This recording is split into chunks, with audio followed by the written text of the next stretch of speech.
मैं हैगा political scientist.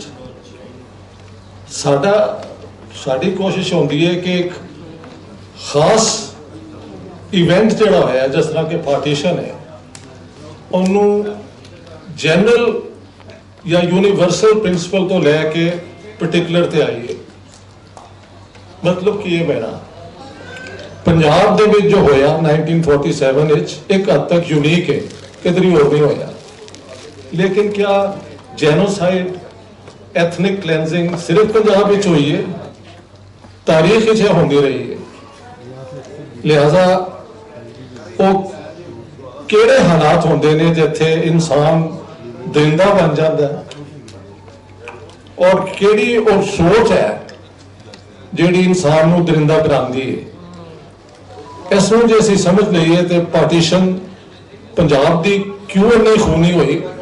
मेरी जी रिसर्च है the Punjab bloodied partition and cleansed, Urdu भी उसका तर्जमा हो गया है, हिंदी भी हो गया है और गुरमुखी भी।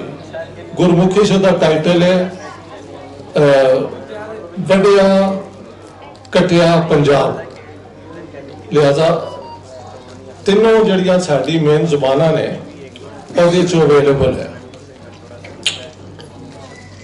मैनू 11 साल लगे वो किताब खत्म कंप्लीट करने, क्योंकि उस तो पहले जी रिसर्च हुई सी जिथे governor of Punjab chief secretary of Punjab का फोर्टनाइटली रिपोर्ट्स यानी 2 हफ्ते के बाद जी वो सीक्रेट रिपोर्ट्स लिखते हैं वो खत्म हो जाती है और वो इसी 14 अगस्त को ਉਹਦੇ बाद रिपोर्ट्स जड़ियां ने या तो लिखिया नहीं गई या वो अज तक क्लासीफाइड ने। तो सवाल यह सी कि सर एवन जेनकिंस जिहड़े पंजाब के गवर्नर ने उन्होंने ख्याल सी 5200 बंदे मारे गए ने बाई 4 अगस्त 1947, लेकिन डबल भी हो सकते हैं क्योंकि अकाउंट आते आते देर लगता है। लेकिन 31 दिसंबर 1947 तक सारे हिंदुस्तान दे विच जे 1 मिलियन बंदा मारिया गया तो 8 लाख उन्होंने चो पंजाबी सन। हाँ जी, पंजाबी सन। इसी तरह जे 14 तो 15 मिलियन लोगों ने घर छड़ के भजे ने दूसरे पासे ते ओदे विच 10 मिलियन जिहड़े सन वो पंजाबी सन। वो की वजह सी कि पंजाबियों ने एक दूसरे नाल एडा बुरा सलूक किया।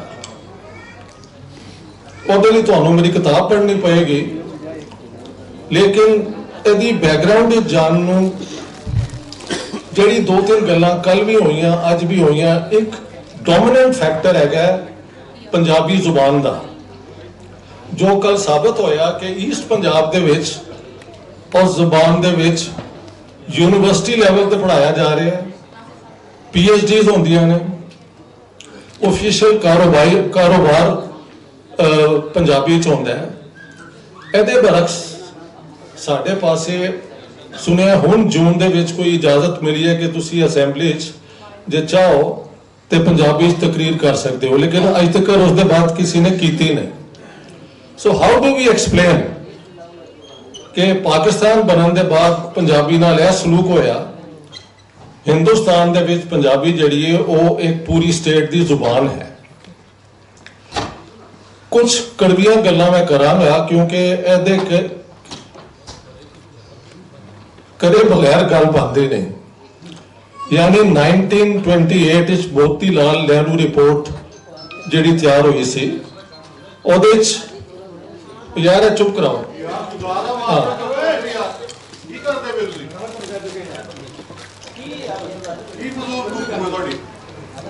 हाँ जी, शुक्रिया। मोतीलाल नेहरू रिपोर्ट 1928 दी 4 जड़ी मेन शिक्स ने वो है सन, there will be no state religion, कोई मजहब नहीं होएगा स्टेट का। Man and women will have equal rights. तीसरी सी कि India will be a federation with a strong effective centre, और चौथी सी कि हिंदुस्तान की नैशनल जुबान जिहड़ी है वो हिंदुस्तानी होएगी। ਉਹਦੇ दो ऑफिशियल रस्मुल खत होंगे, एक देवनागरी ते एक पर्शियन। लेकिन हर प्रोविंस जिहड़ा ਉਹਨੂੰ हक होएगा कि अपनी जुबान विच वो अपनी कार्रवाई करन ऑफिशियल और पढ़ाई लिखाई करन। उस जमाने मुस्लिम लीग ने मोतीलाल नेहरू रिपोर्ट रिजेक्ट करती, उस बैकग्राउंड जाने की जरूरत नहीं। 1936 फिर कांग्रेस का एक रेजोल्यूशन है बिल्कुल यही कि हर Hindustani will be the official language of India. South India जिहड़ा है वो अंग्रेजी चाहे तो कंटिन्यू कर सकता है, लेकिन हर प्रोविंस को हक होएगा कि वो अपनी जुबान दे विच पढ़ाई लिखाई कराए और अपना ऑफिशियल जो है काम वो भी करे। और मैं जवाहरलाल नेहरू और मुहम्मद अली जिन्ना की जिहड़ी कोरस्पोंडेंस है इहदे ते, वो मेरी जिन्ना वाली जिहड़ी किताब है, Jinnah his successes failures and role in history, और इसमें पूरा ट्रांसक्रिप्ट दे देता है।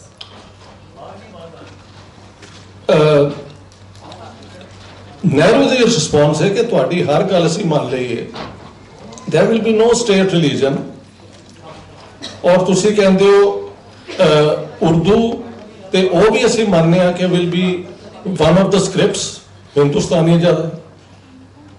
जिन्ना साहब का जिहड़ा जवाब है वो है वे कि Hindustani is no language, it is Congress propaganda, and Urdu is the mother tongue of Muslims. So that's the big difference. जेड़े लोग पंजाबी नाल खलोते वो बेसिकली सरदार सन, और पंजाबी हिंदुआं नाल फिर एक उन्हों की कॉन्ट्रडिक्शन ईस्ट पंजाब विच होई है, सारी डिटेल्स असीं नहीं जा सकते।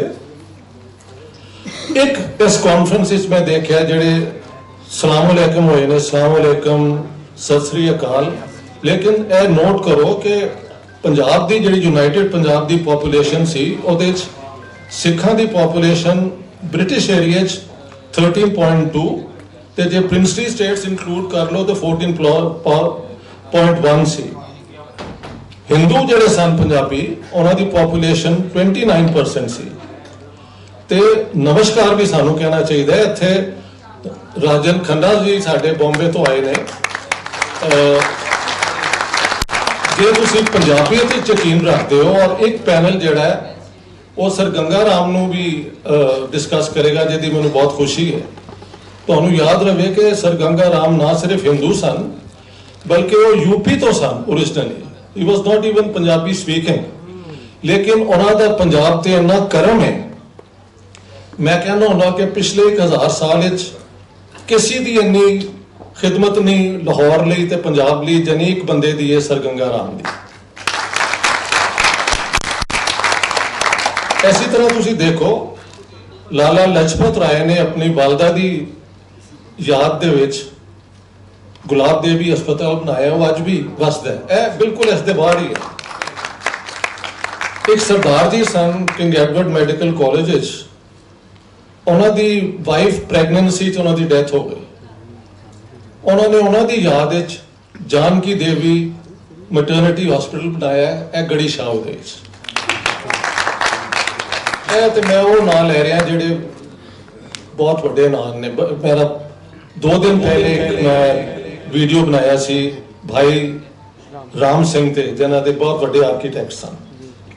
सो आई थिंक जे कोई पंजाबियत है तो वो इनकलूसिव होएगी, वो ना हिंदू होएगी, वो ना मुसलमान होएगी, ना वो सिख होएगी, ना वो क्रिश्चियन होएगी, वो बेसिकली इंसान होएगी।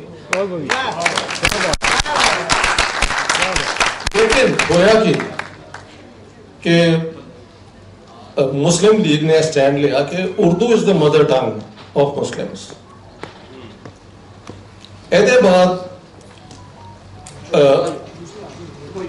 23 मार्च ਨੂੰ ਜਦੋਂ ਲਾਹੌਰ ਰੈਜ਼ੋਲੂਸ਼ਨ ਆਂਦਾ ਹੈ कि ਜਿਹੜੇ ਇਲਾਕੇ ਜਿਹਦੇ ਵਿੱਚ ਮੁਸਲਮਾਨ ਅਕਸਰੀਅਤ ਵਿੱਚ ਹਨ ਉਹ ਅਲੱਗ ਕਰਕੇ ਤੇ ਮੁਸਲਮਾਨ ਸਟੇਟਸ ਬਣਾਈਆਂ ਜਾਣ, ਬਾਅਦ ਵਿੱਚ ਉਹ ਪਾਕਿਸਤਾਨ ਬਣਿਆ ਇੱਕ ਮੁਲਕ।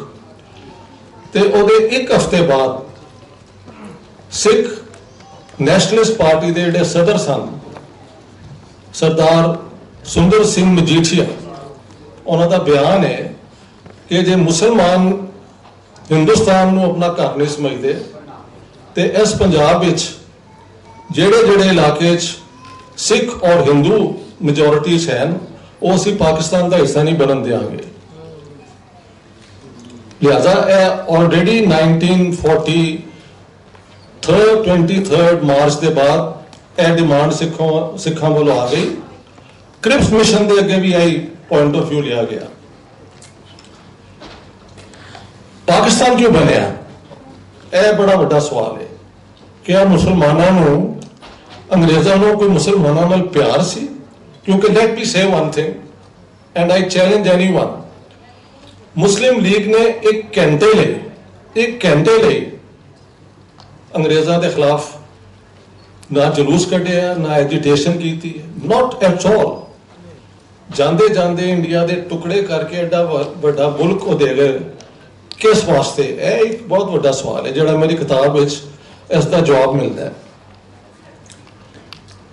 ਸੋ ਜਦੋਂ ਇਹ ਡਿਸਾਈਡ ਹੋ ਗਿਆ, ਕੋਸ਼ਿਸ਼ ਹੁੰਦੀ ਰਹੀ ਕਿ ਕਿਸੇ ਤਰੀਕੇ ਨਾਲ ਇੰਡੀਆ ਯੂਨਾਈਟਿਡ ਰਵੇ ਔਰ ਬ੍ਰਿਟਿਸ਼ ਇੰਪੀਰੀਅਲਿਜ਼ਮ ਦੇ ਨਾਲ ਉਹਦਾ ਇੱਕ ਡਿਫੈਂਸ ਪੈਕਟ ਵੀ ਹੋਵੇ। ਸਿਰਫ ਆਜ਼ਾਦ ਨਹੀਂ, ਪੈਕਟ ਵੀ ਹੋਣਾ ਚਾਹੀਦਾ ਬ੍ਰਿਟਿਸ਼, ਜਿਹਨੂੰ ਕਿ ਕਾਂਗਰਸ ਦਾ ਜਿਹੜਾ ਲੈਫਟ ਵਿੰਗ ਹੈ ਉਹ ਰੈਜ਼ਿਸਟ ਕਰਦਾ ਸੀ ਕਿ ਅਸੀਂ ਸਾਰੀ ਉਮਰ ਜੇਲਾਂ ਕੱਟੀਆਂ ਨੇ ਇਸ ਵਾਸਤੇ ਥੋੜੀ ਕਿ ਬਾਅਦ ਵਿੱਚ ਅਸੀਂ ਇੰਪੀਰੀਅਲਿਜ਼ਮ ਦਾ ਹਿੱਸਾ ਬਣ ਜਾਵਾਂਗੇ। ਲੇਕਿਨ ਜਿਨ੍ਹਾਂ ਸਾਹਿਬ ਦਾ ਬਿਆਨ ਮੈਂ ਦਿੱਤਾ ਹੈ ਕਿ ਮਤਲਬ ਮਾਊਂਟਬੈਟਨ ਜਿਨ੍ਹਾਂ ਨੂੰ ਕਹਿੰਦੇ, ਲੁੱਕ ਮਿਸਟਰ ਜਿਨਾ, I appreciate your interest in joining the British Commonwealth, but if India doesn't join, then be ready that we will refuse your application. What does Jinnah say? Jinnah da bayan hai, I will go to the British people, to the Commonwealth, saying that we Muslims have been loyal to Britain, we have never protested against British rule.